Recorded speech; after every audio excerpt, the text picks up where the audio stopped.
the sun sets on the opening weekend of college football, the lights start to come on. They've spent months getting ready for this. They've spent months being ready for this.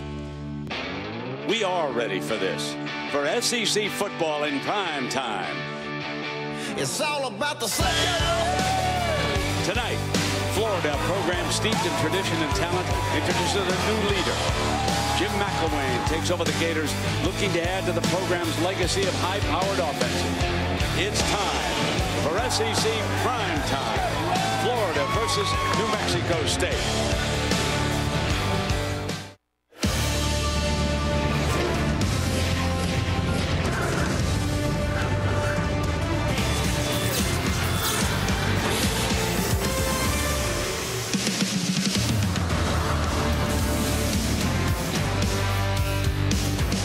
You are looking live at a football stadium known far and wide simply as the Swamp. The University of Florida normally dominates visitors here, but something has been missing the last few years. That trademark flashy Gator offense. Enter new head coach Jim McElwain. He's known for developing quarterbacks. He'll use two tonight as Florida begins a new era in the Swamp against New Mexico State as the Gators are poised to make their entry and begin the McElwain regime here in Gainesville, Florida.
Good evening, everybody, as the Gators pour on the field.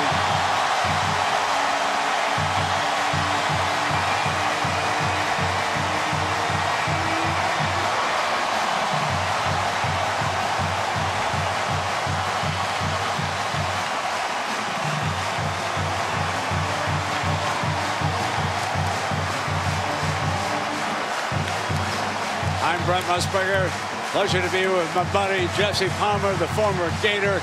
Jesse, high hopes here for the Jim McElwain era. Jim McElwain's considered an offensive innovator. Everywhere he's called plays, they've scored points. That's why he's the new Florida head coach.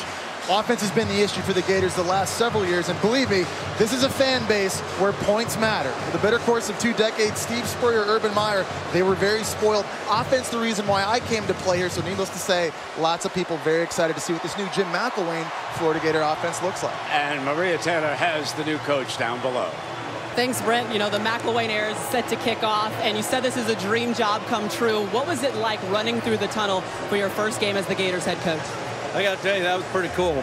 And but I'm more excited just for these guys. I mean, to see the crowd like this, to sell out, come see them and what they've been through.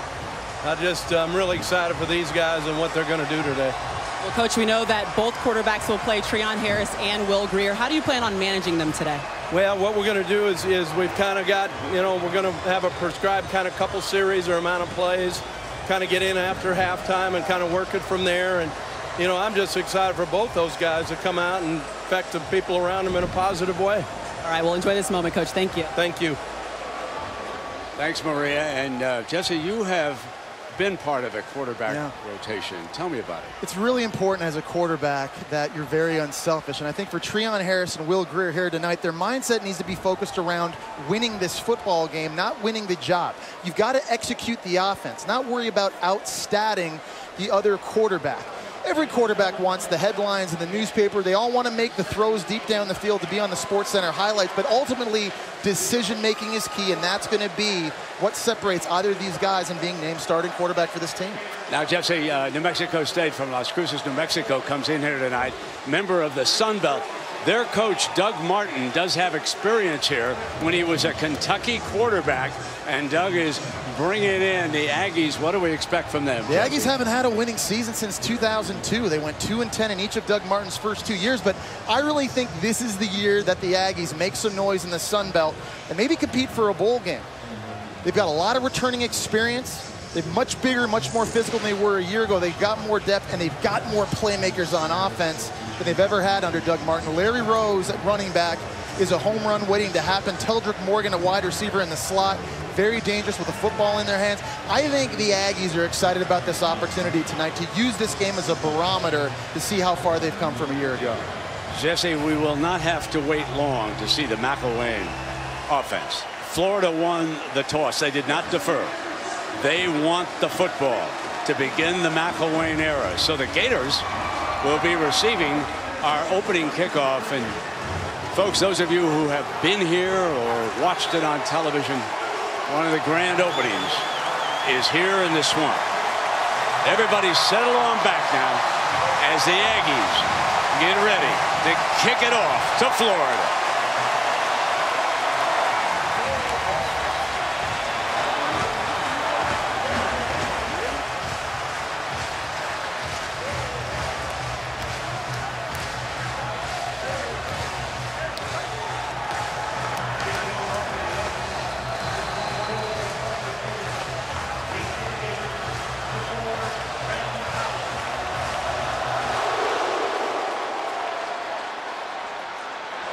Underway. Powell, the wide receiver, returns it sharply to the 25-yard line.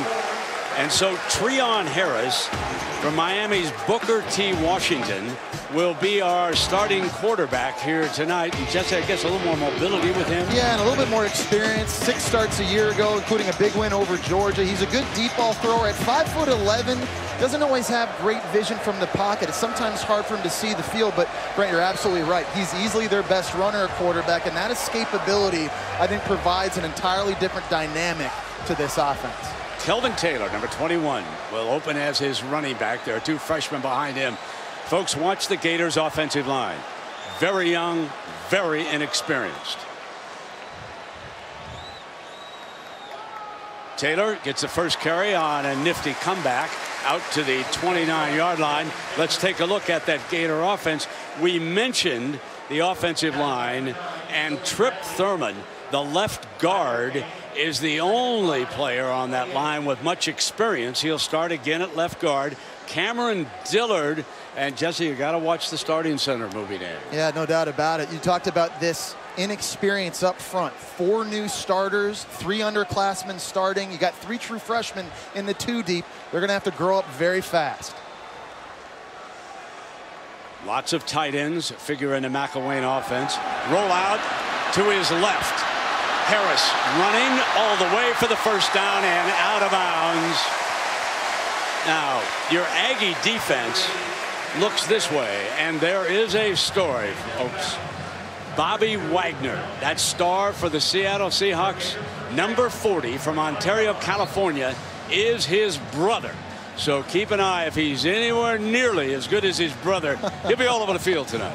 Actually, I think the linebacking core for the Aggies is very strong. Not just Robert Wagner, but Rodney Butler, number 53, another guy that flashes whenever you put on the tape.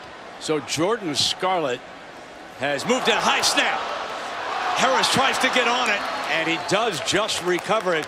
We talked about the offensive line. Dillard snap.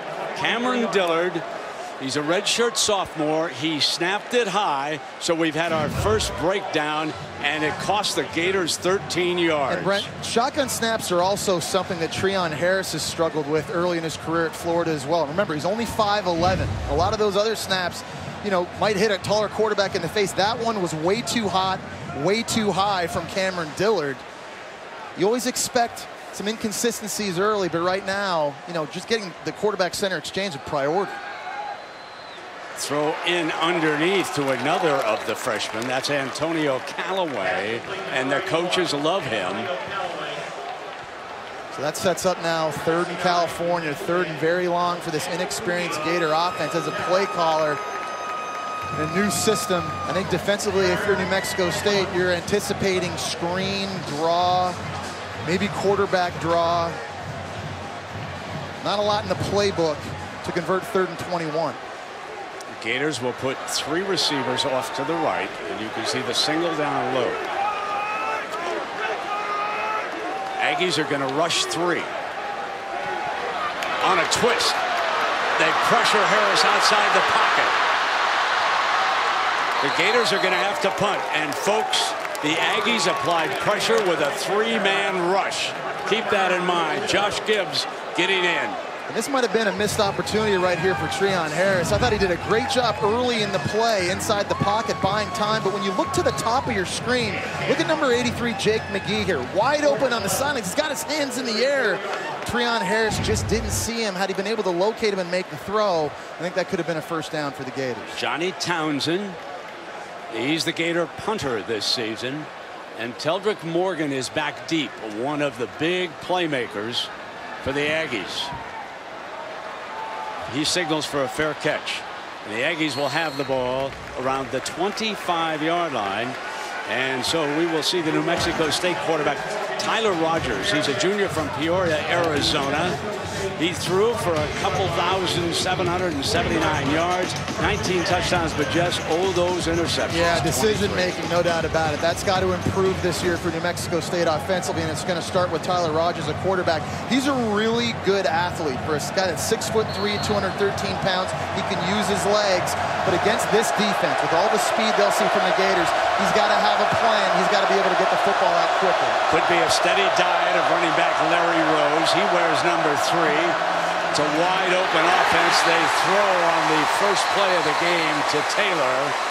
So this is your Aggie offense. We mentioned Larry Rose, tough little rascal from Fairfield, Texas.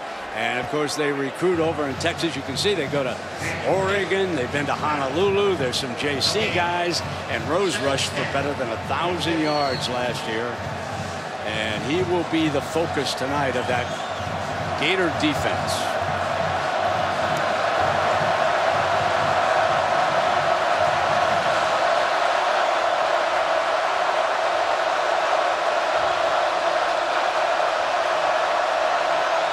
Second down and 10. There is Morgan on the outside. Teldrick. And he's up to the 29-yard line against this Gator defense. Now, a lot has been made about the defensive backs, and they have one of the best in the country. Number 1, Vernon Hargraves. You're going to see him extra duty tonight. He's going to be returning punts. The junior from Tampa, Florida. Keep an eye on him. He'll be a Sunday baller for a long time. I think the question for the Gators is who replaces Dante Fowler as a pass rusher. On third down, Rose stretches the D, and they're on top of him. Nothing doing. Anzalone, number 34, who when Antonio Morrison missed the spring, he became the leader of the Gator defense. And what a miraculous comeback from Morrison, who started tonight. We'll talk more about that story as it unfolds. And now we're going to get to see Vernon Hargraves back deep with Greg Hutchins. Greg is a freshman. He's a Canadian, so Jesse Palmer's keeping an eye on this punter closely. He's from Nova Scotia, Brent, and he actually had committed to Carleton University, which is where I grew up, before switching his commitment to the Aggies. Hargraves standing back by the 22. Low kick. Short and down. A little bit dangerous, but down to about the 37-yard line. It's the Gators. It's the Aggies from New Mexico State. You're coming right back.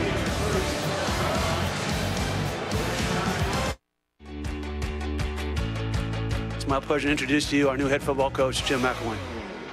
What an honor to be a part of one of the greatest brands in all of college athletics. Jim McElwain. It's a home run hire. He's not scared of the pressure. As a matter of fact, he's embraced it. Because he will be helping rebuild this Florida program. Proud to be a Gator and looking forward to the challenge ahead. The quarterbacks that Jim developed at Michigan State, Alabama, and Colorado State. Greg McElroy, the only one of the 5 not currently in the NFL. He's doing a heck of a job for SEC Network. But look at that list. He works wonders, and now he's probably concerned about the center, putting it right in the navel, as Will Grier on the sideline will be your next quarterback. And they move him up underneath center. They had him in the gun on the first series. They move him up underneath. And here's that freshman Callaway. They bring him on an end around out to the 44-yard line. You know, Brent, going back to the quarterbacks real quick and how good of a job McElwain's done, it's no secret around Gainesville that since Tim Tebow, the quarterback play has been average at best here in Gainesville. And I think the one word that sums up Jim McElwain throughout his career with his quarterbacks is good decision-making. You go back to 2008, every quarterback he's coached since then in Alabama, they've thrown 10 touchdown passes to every interception they've thrown. Taking care of the football has always been paramount. That has to happen tonight for Treon Harris. Back in the gun with Kelvin Taylor getting the call, and he's hit in that backfield. Penetration that time by the Aggies. Noah Brown, number 57. Great play by him. You know, this was the worst run defense in all of college football last year. They give up 310 rush yards a game, but they got a lot bigger in the offseason, especially in the middle of the field. You see these linebackers and how they play downhill, aggressive, challenging this inexperienced offensive line from the Florida Gators. Head coach Doug Martin. Zane Vance, his defensive coordinator this year, moved into that spot from coaching the linebackers. He was with Doug when Doug was the head coach at Kent State. So here's your 3rd down and 1 now for the Gators. A little bit of a toss to Taylor, got the first down, breaks into Aggie territory and across the 40-yard line. There he ran like his daddy. He sure did, who I played with, by the way. No, I'm dating myself. But when you go back and watch this play, I want you to watch the right tackle, number 75, Mason Halter. He's a transfer from Fordham. Look at him get outside and get a big-time cut block that helps clear 20-21. Take a look at Halter here. 33 career starts at his time at Fordham. A guy that the Gators needed to plug in right away, and a big gain on the ground for Taylor on 3rd down. Jordan Cronkrite, one of the talented freshmen, number 32, has checked in. We want to check out Jordan Scarlett, Jordan Cronkrite. A couple of Floridians could have big upside. Play action. Treon looking deep. He's got Powell diving for the pylon. Touchdown Gators. Brandon Powell for the first touchdown of this game. Ring it up.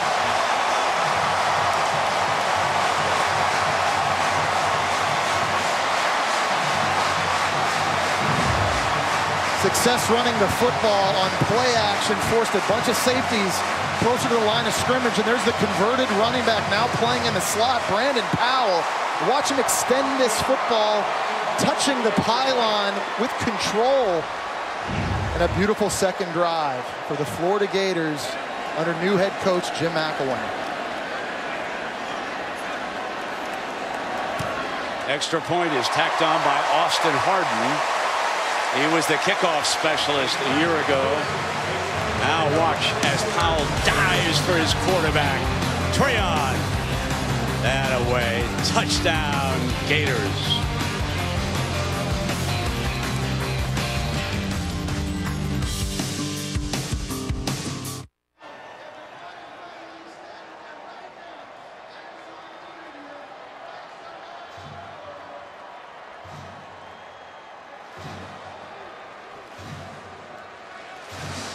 We welcome you back to Gainesville and the Swamp.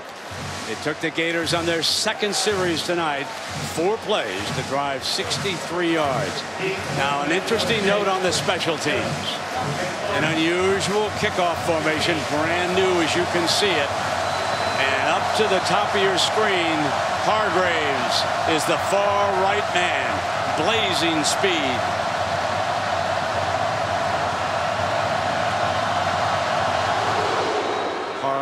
Harden bangs it out of the end zone. It'll come out in the 20, and let's go back to the TD, Jess. Yeah, the Gators had a mismatch in the slot. They had Brandon Powell, number 4, lined up against the safety and Jaden Wright. And the play action, it just freezes all those white jerseys just for a split second. It allows a much faster Powell to get into the second level. It was a nice catch, a nice thrown ball by Treon Harris, and a beautiful effort by Powell stretching out the football to that pylon for the score.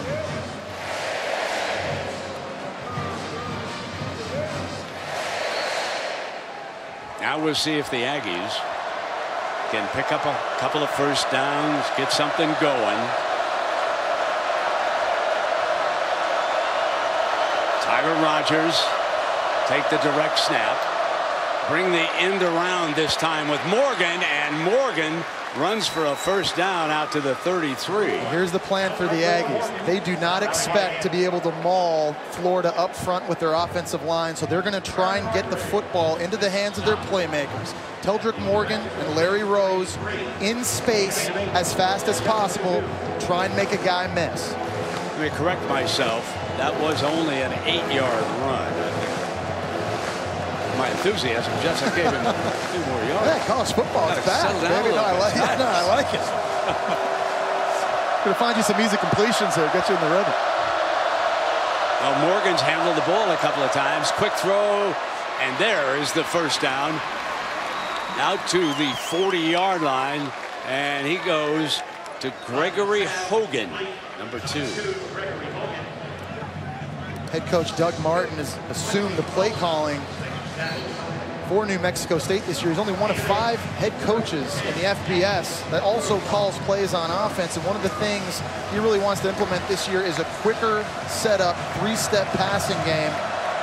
He really loves his quarterback and Tyler Rogers and these weapons he has around him.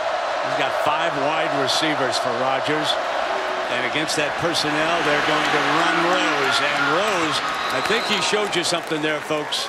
When he broke that tackle and spinned away, Larry Rose, 1,000-yard rusher from a year ago with a good game. He did it only in 8 games as a true freshman. They like the inside zone. That's their bread and butter run play. And I think Rose does a really good job being patient and finding the cutback lanes and creases to hit. He's got tremendous speed. And he gets in the secondary, he'll make you hold your breath. 2nd down and 2. Rogers looks over at Coach Martin.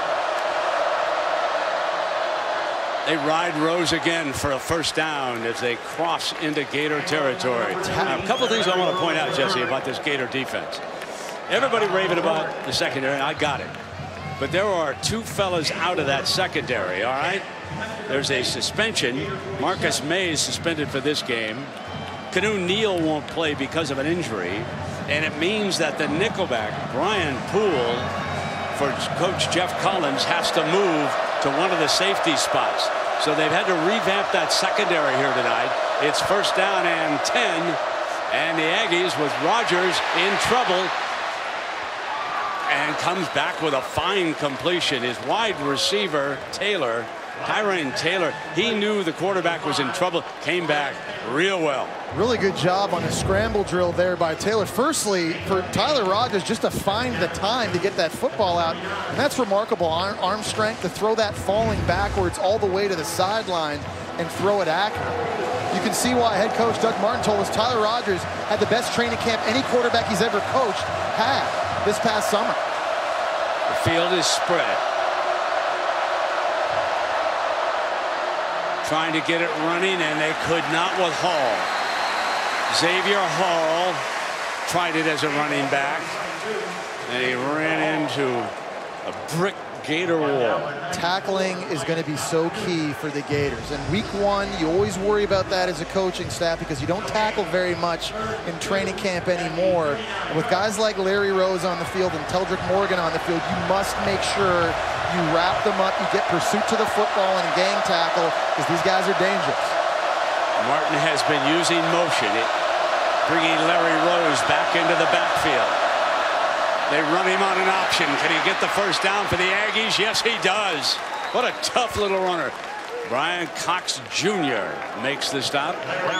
The speed option is another wrinkle that head coach Doug Martin has brought to the offense this year. Take a look at the receivers downfield. Teldrick Morgan in the slot getting a block. You've got number 6 Joshua Bowen working against Antonio Morrison. Just good at the point of attack, which gives Larry Rose enough space to convert that first down. Doug Martin's offensive line is doing a heck of a job so far. This is a good-looking drive.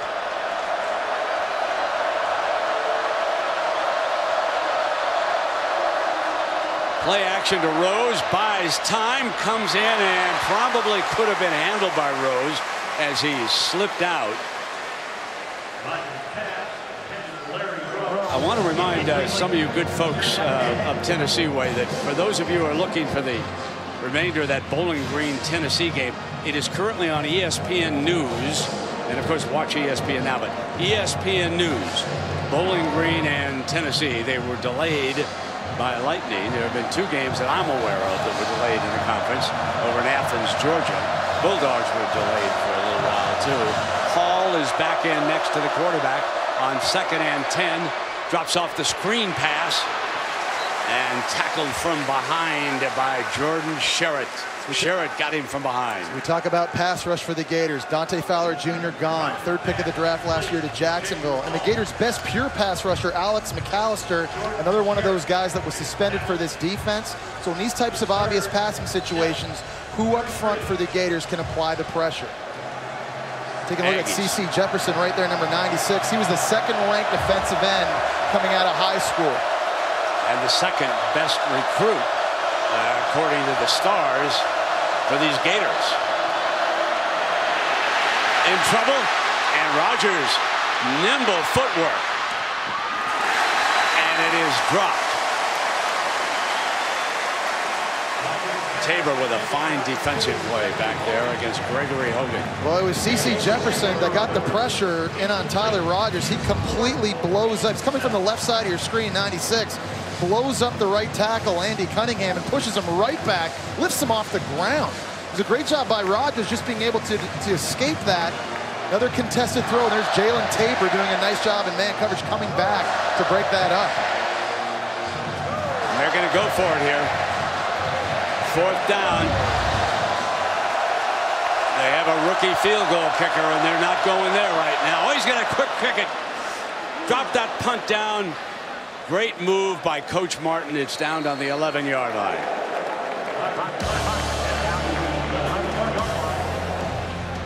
Oh, a little wrinkle for Coach Martin, but he's still down by a touchdown.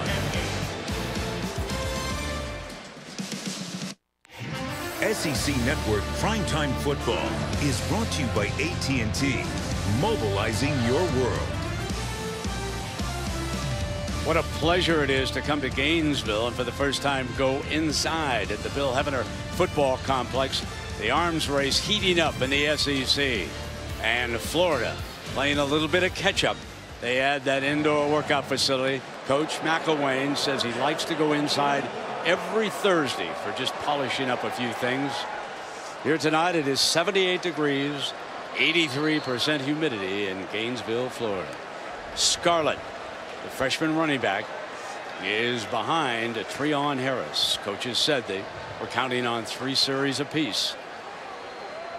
There's a reach and the handoff. And that freshman running back, Jordan Scarlett from Fort Lauderdale, on a powerful team. I'll tell you, St. Thomas Aquinas, Jesse's turned out an awful lot of good football. Sure do, don't they? And he picked the Gators over Bama, LSU, Florida State, and Ohio State. He had all the big boys coming calling. Jordan Scarlett decided to play here for Florida, and certainly Jim McElwain very excited about that.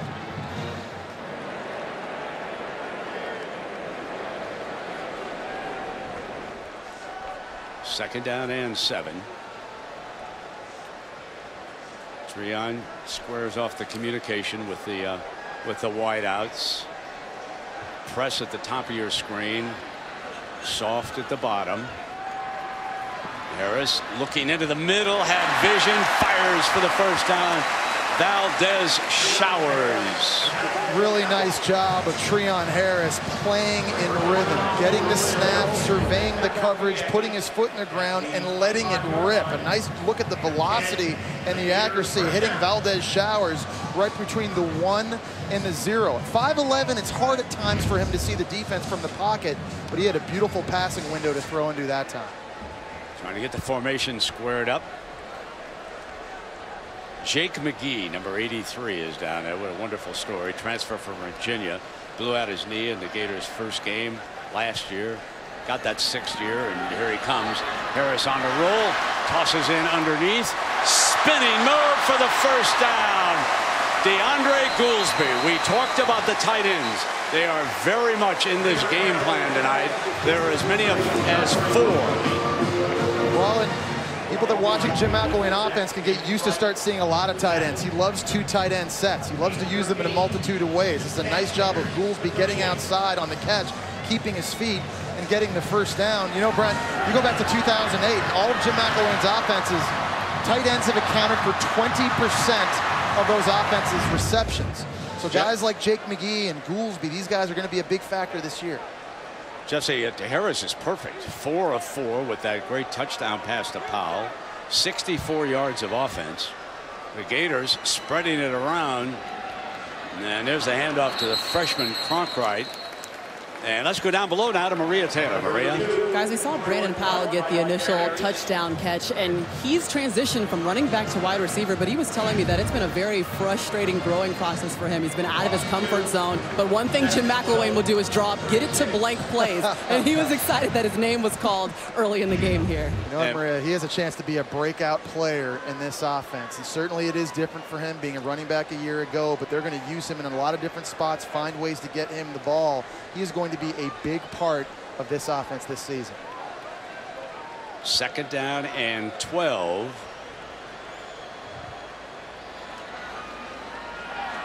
Aggies bring pressure with 5. There's Robinson's first catch of the game. Demarcus Robinson, who was their leading receiver last season, but he's in a pack of receivers, and the coaches are looking for players to break out in this offense. Well, with that play now, chance for these receivers to make a big play. 3rd and long. Inexperienced offensive line we've talked about for the Gators. What about for the Aggies? Pass rush has been an issue for them. Only 5 sacks a year ago. That's something they must get better at this season. Getting pressure on opposing quarterbacks and keeping Treon Harris inside the pocket. Kelvin Taylor slipped out into the flat, and they didn't go to him. He's checked back into the game now on this 3rd down. The offensive line can hold up. He checks first to block. Now he releases. Harris trying to run in that direction. Look for him. He's got Taylor. First down. 35, 30, 25. Kelvin Taylor still going. A punishing run. And I could see that coming from a mile away. He was wide open when he went to the flat the last time. And it started with Treon Harris and his ability to extend the play when the pocket broke down. Rolling to his right, doing a great job keeping his vision focused. And it's a great point you make, Brent. Jim McElwain offenses, no matter whether he's been at Colorado State or Alabama, Fresno State, running backs must be able to catch the football. It was something Kelvin Taylor's father did very well and something he can do as well. Hey, partner, that quarter went fast. But I'll tell you something about number 21. These 2 freshmen have applied a little pressure to the veteran. And Taylor, from the Glades down in South Florida, said, I'll show you how to run. Harris is 4 of 4 for 72 yards. Overall, he's making it tough on Will Grier. He's perfect with his first 6 passes, 112 yards, and that touchdown, Jess. Yeah, he's looked very composed executing this offense. They fake the end around with Powell. Harris is back wide open. It is complete to the tight end, McGee. Oh, big standing O for the young man who transferred from Virginia, coming back from that injury. And tight ends, as Jesse told you, making their presence felt. This is a nice design. Everything flowing to the right, including the defense. And there's the throwback to Jake McGee, who was granted a 6th year. You know, he had 71 catches at Virginia, and he's got a big place in this offense this year. Tight ends will be involved all season long. 2nd and 4. This the 3rd drive for Treon Harris, so we may be seeing Will Grier soon for the Gators, even though Harris is playing remarkably well. Taylor eludes the first tackle. Can he get the edge? Touchdown, Florida.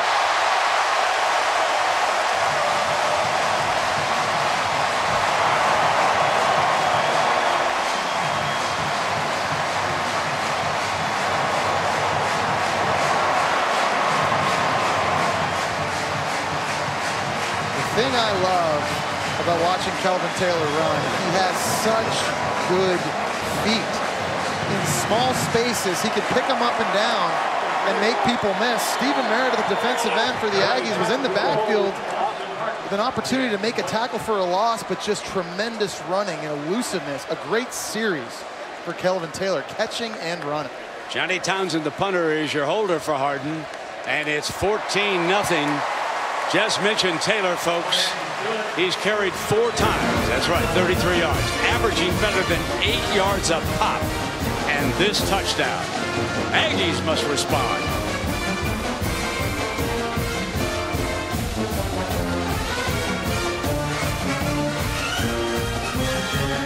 A lot of Wi-Fi, a lot of sky, a lot of Wi-Fi. Out in the mountains now, we can see the mountains of Montana. Here we go now. Taylor with a rush touchdown, 2-touchdown lead. And there is that unique kickoff formation, so you don't recognize where the gunners are going. Hargraves, #1, is down at the bottom, and they keep him on the outside.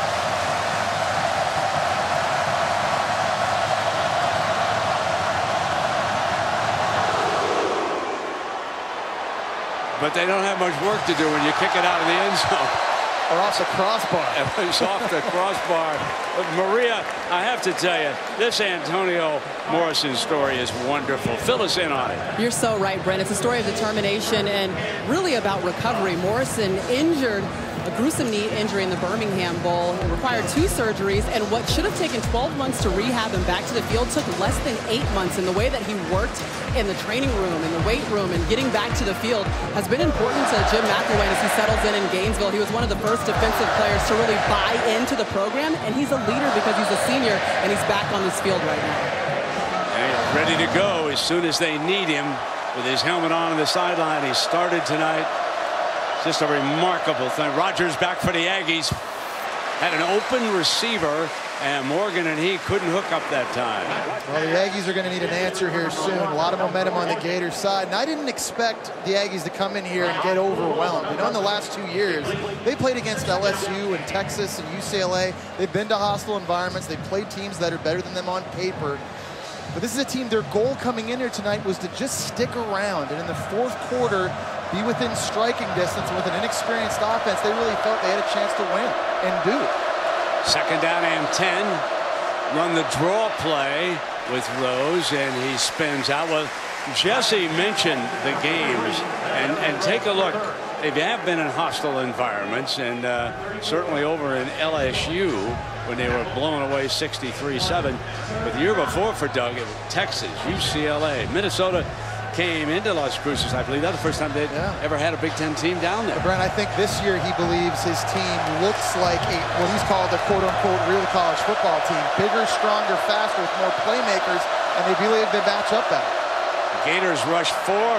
Rogers, receiver, apparently was covered off the pump fake, and that's going to bring up 4th down. Defensive play by Jonathan Bullard, one of the veterans, number 90. Yeah, he's a monster. A guy that can play both defensive end and defensive tackle. Had a chance to maybe go to the NFL, decided to come back. Gators obviously happy he did.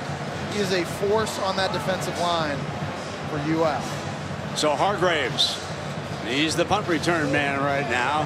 He goes back deep again. Greg Hutchins talked about the Canadians' 2nd punt of the night.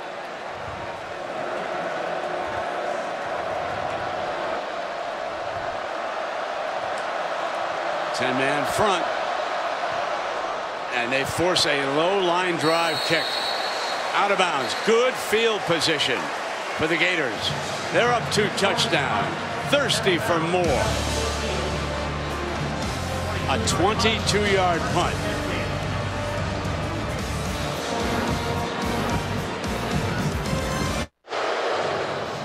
Talk about a tough act to follow. Treon Harris, perfect on his 7 passes. He had 3 drives, led the Gators to 2 touchdowns, and now it is Will Greer's turn. A redshirt freshman from Davidson, North Carolina. He did not play at all last season, and now we'll take a look, and he's got his hands full in this duel. Yeah, he sure does, but again, his focus right now needs to be winning the game, not winning the job. Treon Harris hasn't missed yet. He's led 2 touchdown drives. You can't start throwing Hail Mary passes and try and outstat Treon Harris. Just run the offense. Cronkrite is going to be his running back incomplete, threw behind the wide receiver. That's the first incompletion of the night. Showers, number 10, had slipped out as the target. Yeah, I know a lot of people are going to watch that throw and say it's an errant pass by Will Grier, but I think Valdez Showers can do a better job stemming at the top of his route, coming back to the football. Certainly some jitters. You always expect that from a quarterback making his first start, especially here after he's watched Treon Harris have the success he's had. He's just got to settle in, and Jim McElwain and offensive coordinator Doug Nussmeier can help him with that in the play calls. Let's see how Grier responds to that. And he comes back with Cronkrite, the running back, picks up 9. He's from Westminster Christian High School down in Miami. Really impressed, Brent, by this offensive line that we've said it's called inexperience and the push they're getting. Look at number 78 on the right side, the left side, sorry, at the line. David Sharp at 6'6", 355 pounds. Just tremendous push. And this running game certainly is something that can help calm Will Grier down. Doug Nussmeier, the new offensive coordinator, upstairs dialing in the plays now. This time for Grier, who moves up under center. And they'll run for the first down with one of their talented freshmen. Folks, when you see Jordan Scarlett and Jordan Cronkrite up close, they look like SEC running backs. And I have to tell you, there's a certain physique when you look at running. You cannot survive in this conference with just one. Everybody knows that. So they must develop Scarlett or Cronkrite in this offense.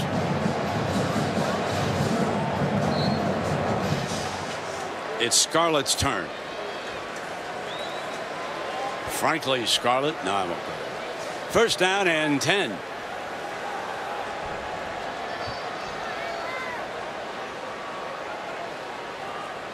Play action. Down that sideline. Caught and out of bounds. Goolsby again.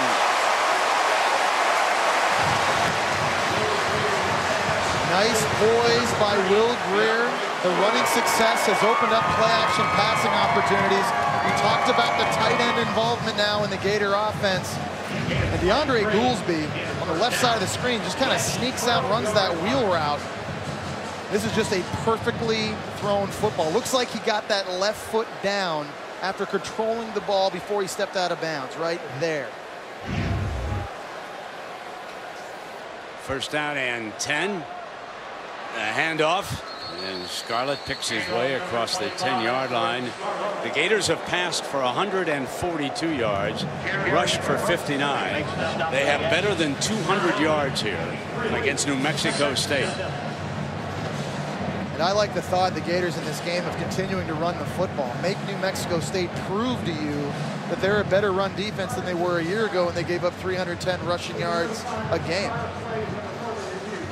Our referee tonight is Tom Ritter, veteran of the SEC. I think he wants to take a little look upstairs, instant replay, and that's a good. Rocky Good is upstairs. The heel on that last replay caused me to kind of flinch a little bit when I saw where the heel came down. Jess, I couldn't tell for sure. Doug Martin on the other side is hoping that the Yankees can get a couple of breaks here. I asked Doug Martin, we were talking to him, Jesse. I said, what are your memories when you came here? He laughed. He said, I remember that big dude, Wilbur Marshall. Marshall became part of the great Chicago Bear defense, was one of the linebackers. They rolled to the Super Bowl triumph back in '85. Doug was injured when he was a quarterback. Folks, I want you to watch the sideline here, and maybe I saw a ghost, and maybe I didn't. Yeah, here's Goolsby now, number 30. He's gonna. It looks like he makes the catch. Watch that left foot. Now, from that angle, Brent, you know, it's the orange on the back of the cleat that kind of helps you kind of decipher where it is in relation to that side. Heel, Jess? Yeah. My question is, did the toe come down before the heel? Yeah, you're See right. right there, it looked like it did, but it's obviously really close. Now, when does he have possession of the football in relation to when that toe hits? See, I think from that angle, when you slow it down, it looks like he's possessing and controlling the football right before that left toe hits. All right, Jess, 1 for 1.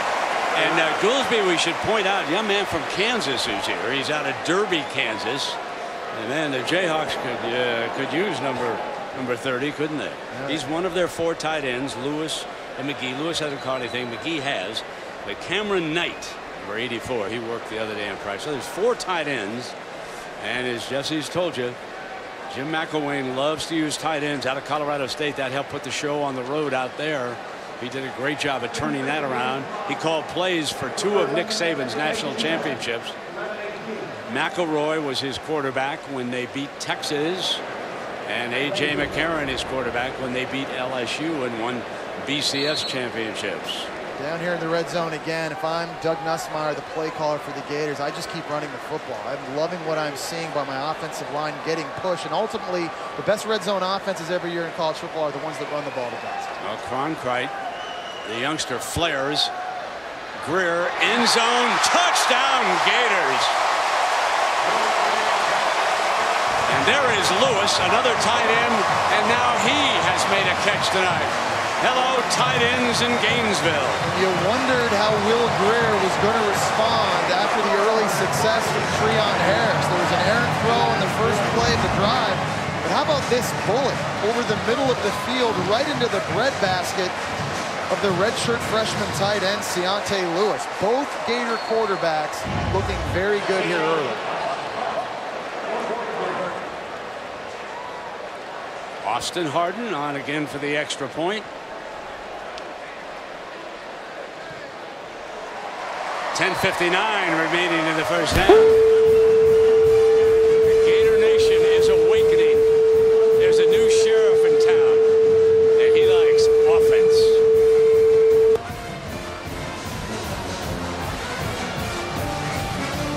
All right, Dari, and here the Gators lead the Aggies of New Mexico State 21-0. 22-yard punt gave the Gators great field position. Will Greer made the most of it in his first series. And now Hardin, he of the big leg, which may get a little tired if this keeps up.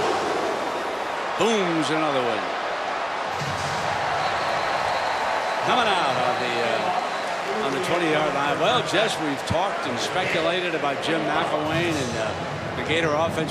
What's your first impression? Oh, they look really good with the exception of an errant shotgun snap. They've been pretty much perfect almost. And I think there's been great balance running and throwing the football. Both quarterbacks, Treon Harris and Will Greer, look very comfortable. We've seen a lot of tight end involvement, which you didn't see here for a long time. In fairness, New Mexico State is not the 1985 Chicago Bears, but it has looked very good early for the Gators. Defensively, you thought they'd be excellent this year. They look good. But again, New Mexico State, they're one play away from getting right back in this game. Lots of football to go.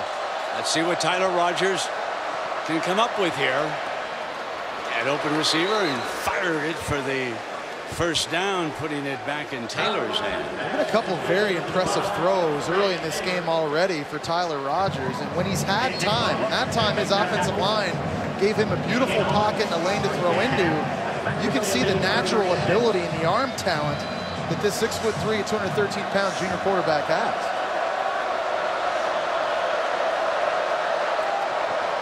Coming back with Rose, good first down gain out to the 42, promising here in the first couple of plays of this series. I really like this young running back, Larry Rose, the true sophomore. You know, he only had one Division I offer, and it was the Aggies, but he's so good in this scheme. He finds the cutback, the vision and his ability to put his foot in the ground and be patient. You've got to have that as a running back running this zone scheme. You see last year, first 1,000-yard rusher they've had since 2011. Jefferson, 96, is going to be a big player. Rose explodes into the middle of that defense, goes straight ahead, hang on to the football, and get to the 26 with Hargraves bringing him down. And for the first time tonight, the Aggies are mounting a scoring threat. That's a 30-yard run against his defense. And he's not just fast, but he's SEC fast in my opinion. You see, he can run away from people and defenses in this league. Special talent. They got to do a good job of continuing to force feed number 3.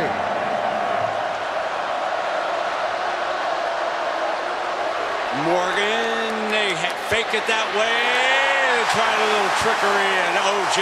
Clark couldn't get the edge because Tabor stayed at home on that play. A little trickeration from Doug Martin. This is a play that we all ran in Pee Wee football or Tyke football or Pop Warner, whatever you want to call it. A little quick huddle coming right out. Doug Martin trying to catch the Florida Gators lot of credit here. You're going to see just a squatting quarterback. Tyler Rogers acting as if he has it, but in reality, it's Kelvin Morgan. O.J. Clark, I think that was number 7, the true freshman, that scooped that football up, and a nice job by the Gators corralling. Very good defense. Staying at home on that. Hall's the running back. Almost threw an interception. Morgan wasn't ready. Teldrick Morgan had his back to the quarterback that time, and Rogers is conferring with him. They're trying to get their communication straight. And this is a big 3rd down now coming up. You see Rogers pretty hot. But his receiver right there for not looking at him. But now you got to get refocused. Big 3rd and 11. You know, Brent, I'm pretty sure this is probably 4-down territory for Doug Martin. 21-0 game. You're inside the 30. You don't have to get it all back right here if you're New Mexico State. But put yourself in a position to convert a 1st down, maybe in 2 plays from now, another play from now. Play action. Gators rush 4. Rogers giving ground. He moved well, and he is out of bounds, and that's a gain for the quarterback. He showed good speed coming back. You see that running ability. He has it. He's got tremendous athleticism, and it's something that his head coach and play caller, Doug Martin, they want him to use more of. He's got really good feet. You've seen him tonight be able to buy himself some time from this Gator rush to get something positive, and as we expected, 4-down territory, the Aggies offensively staying on the field. 8-yard gain for Rogers on that play. Check over with Coach Martin. Well, he's taken his best receiver, Teldrick Morgan, off the field for this play. Interesting substitution on such a critical down and distance, and now it looks like he wants to talk it over. The 4th and 3. They'll use a timeout here, and Coach is not happy.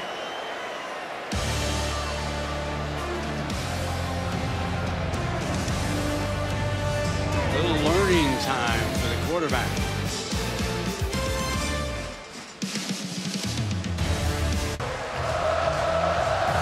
Quarterback U here in Gainesville.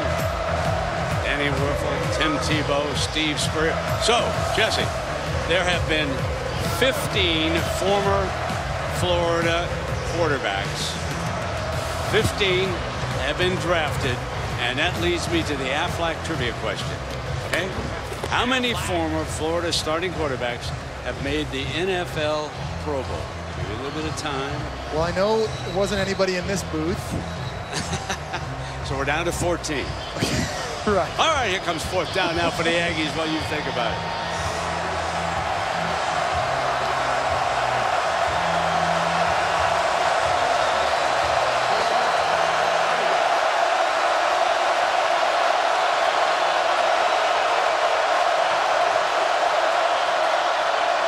Rose, the receiver, and he may be just short.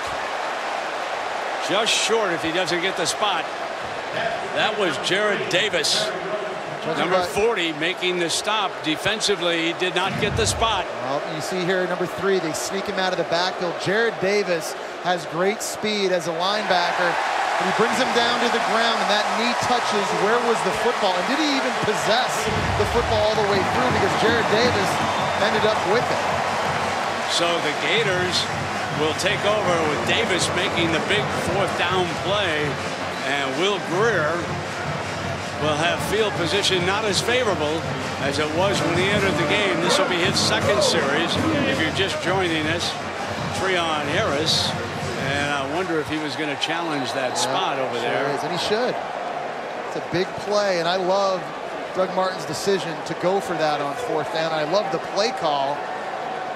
It was close. Getting the football to one of your best players on offense. It was just another very good play by Jared Davis, showing the speed at linebacker. This will be close. Short of the line to gain. That play is under further review.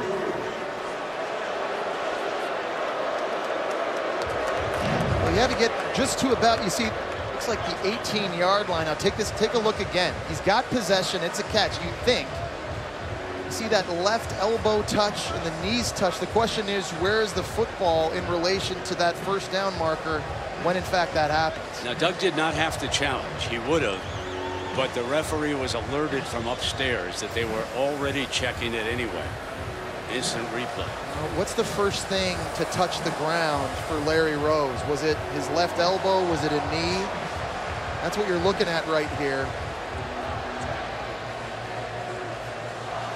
Does he have possession A? See Jarrad Davis kind of swatting at it. It looks like the left knee touches right there. The question is, where is the football? Now, the ruling on the field was that he was short.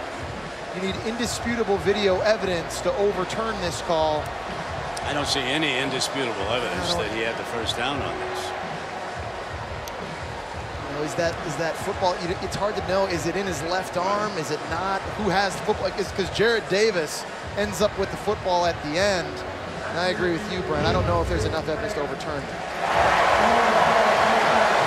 Gator football. Here comes number 7, Will Grier. Kelvin Taylor started running back for Coach McElwain.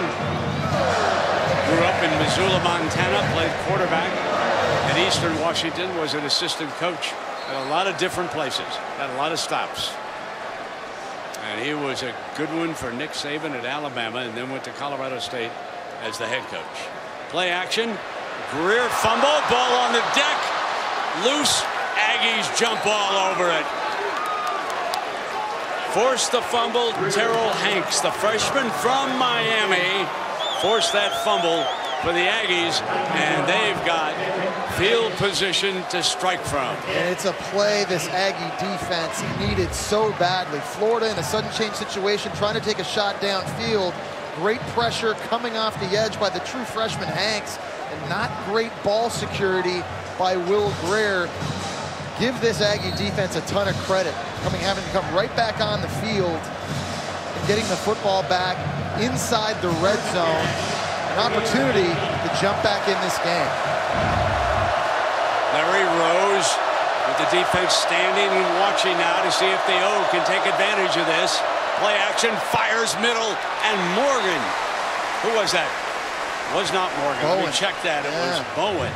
That's the first time he's been a target down there.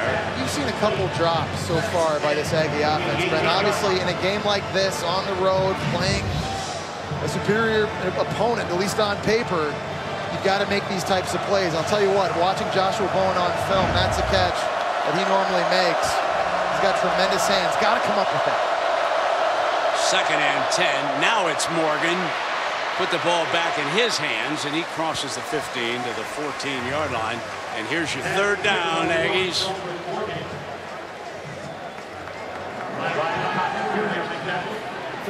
So important on this down right here. The Aggies get a pocket, a clean pocket for Tyler Rogers to deliver the football into. When they've done that, he's been deadly accurate and spot on. This offensive line returns 4 starters from a year ago. They've had their hands full, I think, with the size and physicality of the Gators up front.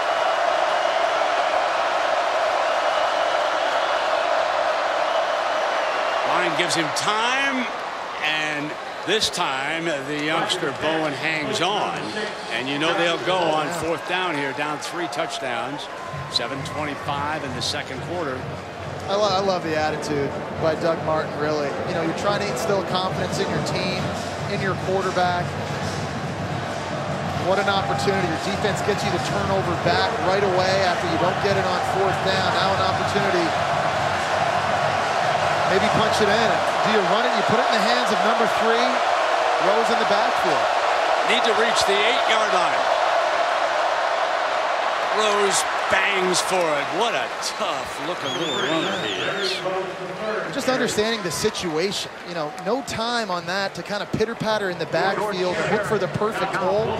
You've got to get north-south, put your feet in the ground, and just get in tight behind this offensive line. You see they do a nice job getting some push, and Rose contacted right away at the line of scrimmage. But number 17, Jordan Sherritt, was able to churn those feet, get that 1st down, keep this drive alive. Hall replaces him for the time being. Jordan Sherritt ready defensively. Play action, end zone, 2nd down. The secondary is the strength of this defense. We've talked about it. They may be one of the best units in the entire country. They're led by Vernon Hargreaves, who's probably going to be a top 10 pick in next year's NFL draft. But You know, for years, Brent, throwing on these guys has been tough. They've only allowed 31 passing touchdowns since the start of 2012. That's the fewest in the Football Bowl subdivision. Down here in the red zone, it gets tight and it gets hard. Rose checks back in. Great draw play. Touchdown Aggies. They bring Rose back. They run the draw play extremely well executed. Rodgers took a step to the right. That quick defense moved and the hole open.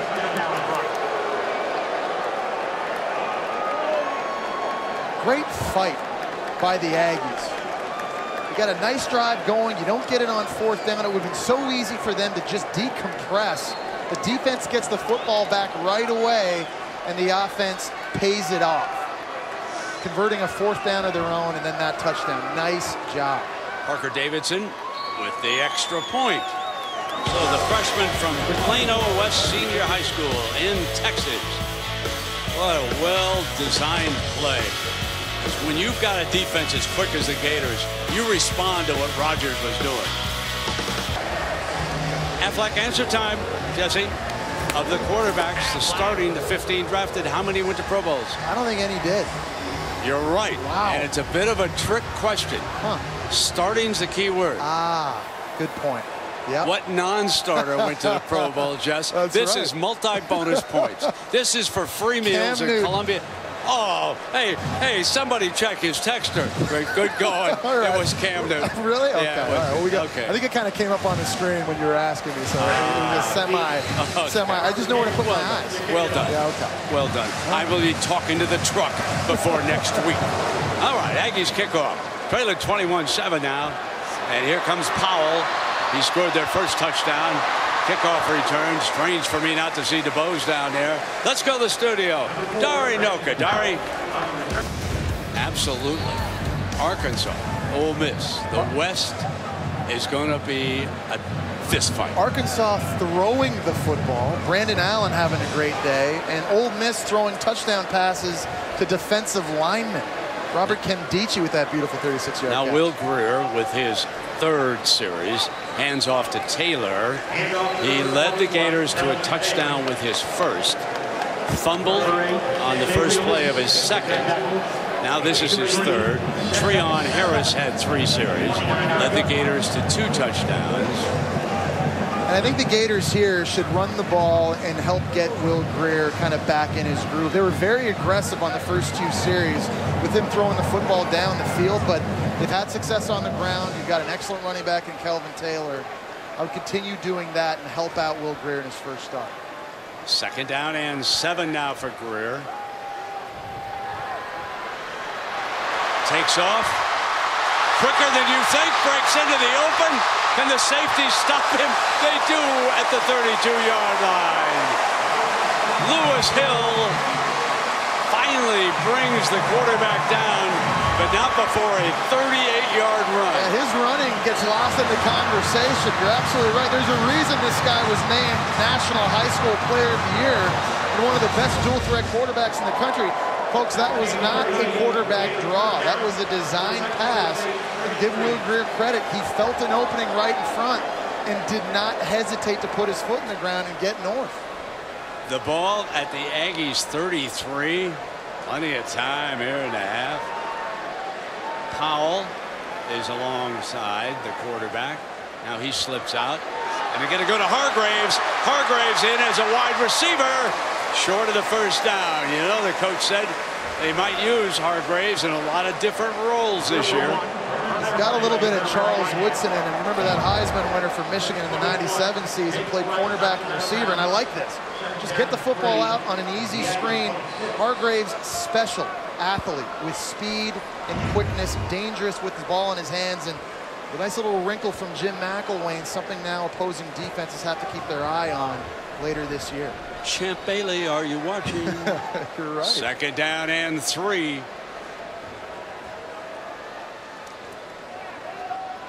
Hand off and a slide step, cut off, trying to battle back. Taylor can't get there. That's the second time. Yeah, the second time I think we've seen Stephen Merritt at the defensive end from New Mexico State get penetration into the backfield. Still an unbelievable job by Taylor and his ability to make people miss, try to make something out of nothing. Tell you what, Taylor is going to be a workhorse this year, guys. You know, last year he split carries with Matt Jones and Mack Brown. Those guys are gone to the NFL, and Adam Lane, another running back, transferred to Eastern Kentucky. So Taylor's looking at being a 15-20 carry a game guy early this year. Callaway, the freshman, just came off the bench. He's at the bottom of your screen. Young wide out. Greer looks in that direction, fires over the top. Taylor's got it inside the 5-yard line. Brent, it's as if you're on the headset with Doug Nussmeier and Greg McElwain. That's twice now that you've been able to call the play offensively before it happens. Check out the outright by Jake McGee in the slot. It forces the corner up, and there's a timely, accurate throw by Will Greer, putting it in the vicinity of his true freshman to make the play. Nussmeier's an Idaho boy. Oh, okay. Big Sky guys. You might have had the wrong profession, partner. You should have been a play caller. 23 yards on that play. Taylor, he's the hammer now. Let's see what Greer comes up with. Touchdown, Greer. Why not? His 38-yard run put him in business. So both of the quarterbacks have led the Gators to touchdowns in 2 of their 3 drives. It's about as good a start as you could hope for. I think if you're either Treon Harris and Will Greer, and if I'm Jim McElwain, the head coach, I am loving watching these guys compete, watch them play within the system. Week 1, you expect a lot of bad things to happen, and with the exception of a shotgun snap and, of course, the fumble 2 series ago, this offense has been in rhythm, and I think you got to give these 2 young and experienced quarterbacks a lot of that credit. So here's Harden again. 28-7 Gators. First half.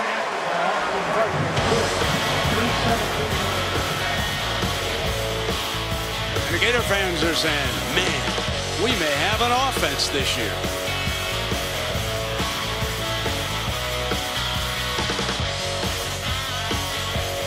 This is simple zone read football. Take a look on the left-hand side, number 99. That's who Will Greer's reading. When he slides that hard down the line of scrimmage, he knows now take the football, keep it himself, and it's an easy walk-in score. And that's an advantage you have as a play caller offensively. And Doug Nussmeier, when you've got 2 quarterbacks, and Treon Harris and Will Greer that can both run the football, zone reads, draws, quarterback runs, can become a big part of your offense.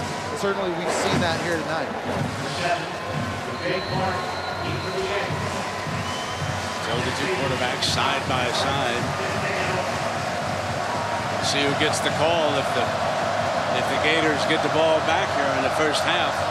Each with 3 possessions so far. Harden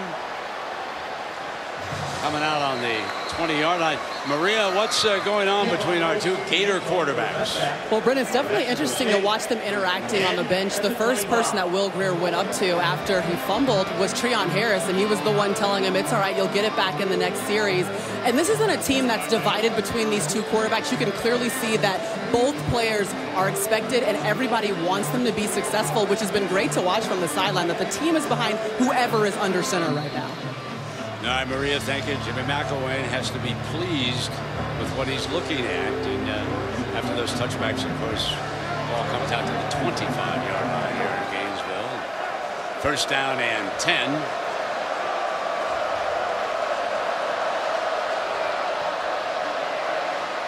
Drops off the screen pass, and that is Rose running very well. Stoned at the 35. Sherritt's made a couple of big stops. Yeah, good effort, at least getting downfield from a defensive lineman. But I like the creativity and play calling by Doug Martin, finding different ways to get number 3 the football in space. You get the screen set up, you get blocking downfield, and I'm telling you, this guy is a special player. Huge hit, very tough, obviously, taking that shot. A 250-pound Jordan Sherritt. Great job by him running down the field to make the play. So Hall will be the running back. 40-yard return. Great job by the offensive line. End zone, incomplete. It is not very often that you see Vernon Hargraves get run behind. Jordan Bergstrom, who missed last year with a hip injury on a little double move, was able to do that. And that throw barely missing, just over the outstretched hands of Bergstrom. These opportunities don't come up too often. So it'll be 2nd down and 10 for the Aggies from the 35-yard line. Along with Rose, I think Rogers has been impressive against this Gator defense. 3 receivers to the left, single out to the right. Quick strike, and it's 3rd and manageable as Hogan with the reception, number 2. Hogan's a redshirt sophomore out of Houston. There's just a different swagger watching the Aggies right now offensively. They've had success now on their last 2 drives. There's just a little bit of a different pep in their step. The ball's coming out quicker. Guys are making plays in space. And by the way, we're in 4-down territory again if you're New Mexico State. And you know who's back, Jesse. Number 3, Rose at the running back spot. Throws a good block. There's a penalty flag. Penalty flag is thrown by the umpire. Taylor was the intended target that time, and let's see what Rose blocking low on that. Let's see what happens. It'll be our first flag of the game, Brent, and that's shocking to say in week 1. First game, normally you expect much more sloppy play. I haven't seen a lot of laundry on the field tonight. I hope I didn't just jinx us. So they're asking the Gators what they want to do here. Personal foul, chop block, number 67 and 62. Yeah, I thought that might be the call down there. The umpire backing out saw the chop block and threw the flag. Well, a chop block is identified when there's a high-low combination on a defensive player who's engaged. Just look in the middle of your screen, number 67. He's the center, Anthony McMeans. He cuts Joey Ivy. I wasn't sure, though, that he was engaged with another offensive player. 4th and 6. Rogers sidestep, fires, end zone, caught. Morgan with the touchdown catch. So Teldrick Morgan finally makes an impact in this game. A young man from Hanover, Maryland. It was 4th and 6, 31 yards, Judge. What a gamble. They go to their playmaker outside in Morgan, who can make the acrobatic catch. I think he gets that left heel down before he goes out of bounds. That's an unbelievable A, play call on 4th down, B, execution by the Aggies. And the second time on that drive, we've seen Aggie receivers get in behind what many people think, including myself, might be the best secondary in all of college football. Extra points off to the right. No good. 28-13. Parker Davidson misfires. No wonder they didn't try a long field goal earlier in this game, eh?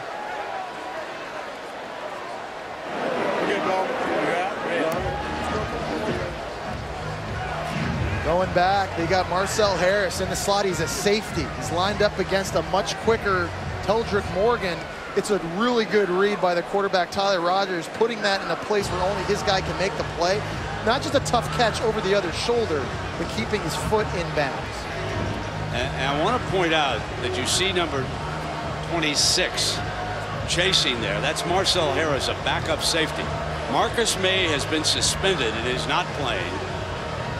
Kenu Neal is out because of an injury, and as a result, Brian Poole, who's normally the nickelback, is back there at safety.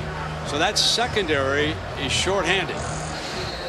There are the 3. The defensive lineman, Jess, you mentioned him, and we should mention wide receiver LaTroy Pittman, Marcus May. All 3 are going to be back next week. Yeah, but obviously the Gators right now in this game, they're missing them on the field defensively. We talked about the mindset for New Mexico State. They just want to hang around. They want to be able to get into the 4th quarter, even if they're just down 2 possessions.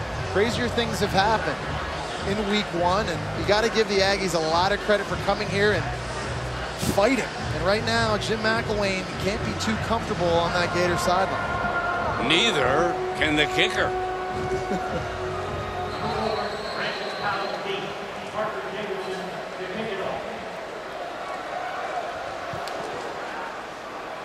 Line drive. And that will come back out of the 25. Slips into the end zone. Well, Healing Through Football on SEC storied film featuring the prayer at Jordan Hare and a kick six. Miracles on the Plains, presented by Dr. Pepper, premieres Tuesday now, 9 p.m. SEC ESPN Network. That's Tuesday, 9 p.m. SEC ESPN Network.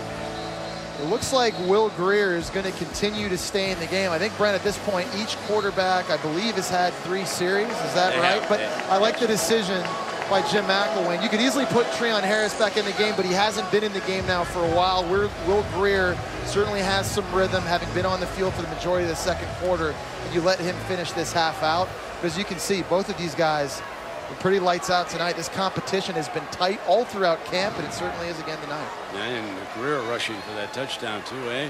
And Taylor trying to get the left edge, just burst by the defender out to the 40-yard line. In a minute and a half, McElwain will need favorable field position before he decides to attack for that end zone. He got it out pretty good that time, out to the 39. He's got a lot of time, Brent, and he's got all 3 timeouts and a kicker in Austin Hardin that's hit a 52-yarder before.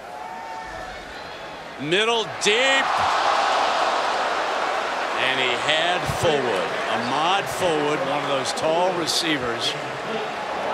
It's a perfect throw. Drops have been an issue for the Florida Gators all throughout training camp. In the spring, in the fall, you cannot throw that football more perfectly.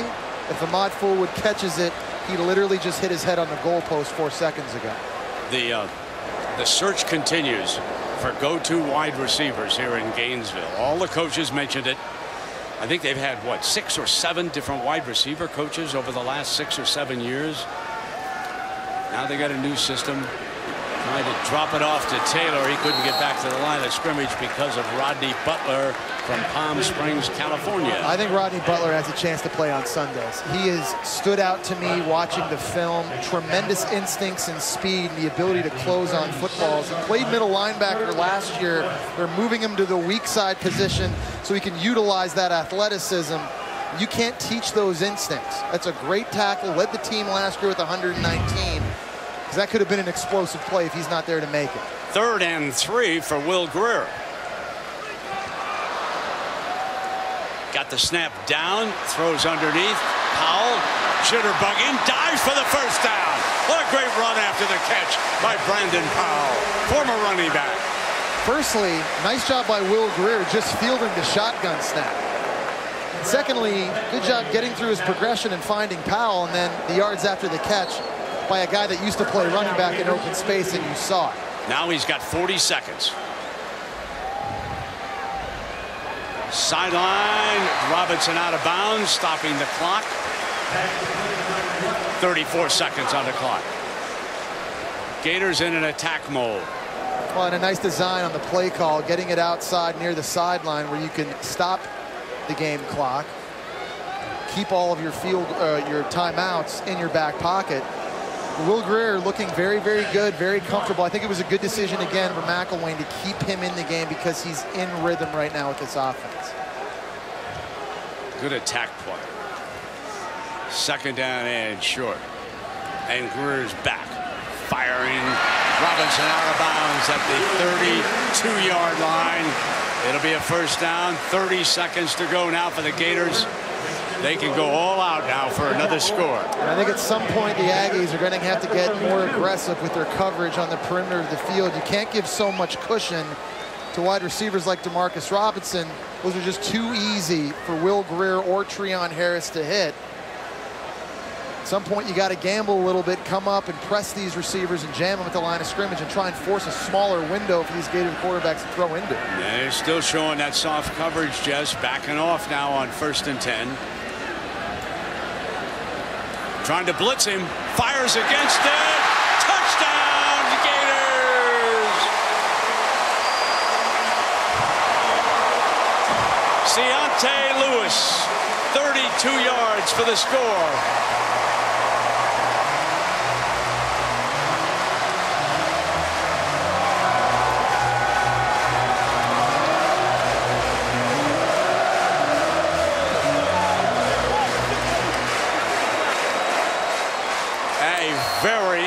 impressive drive led by Will Greer. I think it goes back to McElwain. Good decision to leave him in the game because he was in the rhythm and flow.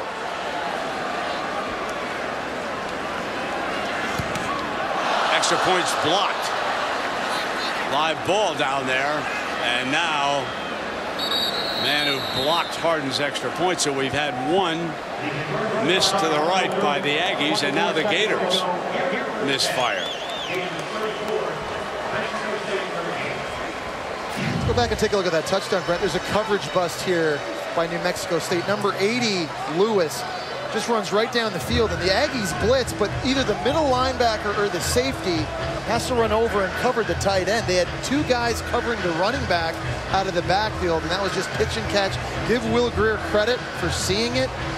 He's looked very good, very in rhythm, and continue to be impressed watching both of these young Gators quarterbacks tonight. Gators back in front by 21, 34-13. How about they didn't even have to use a timeout on that drive? I mean, it was just chunk play after chunk play. Talked about Jim McElwain and his offense as being explosive. Certainly at Colorado State, they like to push the football down the field. The vertical passing game, that's been demonstrated tonight early in this first half.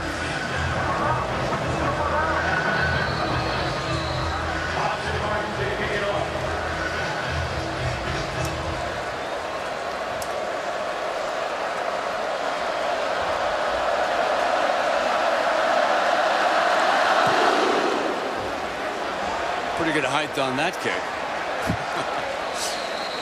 Clark feels it, steps out of the end zone, back out on the 25. Coach, we saw both quarterbacks, and let's start with Will Greer. He seemed to respond well after that fumble. How would you assess his play in the first half? Yeah, you know, I was really happy the way he took the 2-minute drive. That was big, you know, because we gave up a couple plays to them, and to see what I was really happy with, to see the offense come back and respond, you know, which is something we haven't done, and so that's a good thing. And we saw Treon Harris start the first 3 series. How would you say he started out this game for you? You know, I thought he did a really good job. The one thing he did is he moved with his feet a little bit, created some plays, which we're going to have to, you know, especially as we get into league, moving down. So both guys played good, and we'll kind of flip them back and forth here in the second half. That's what I was going to ask you. How are you going to manage the snaps? But you told me, Coach. I was beating you to it. Thanks for your time. Thanks.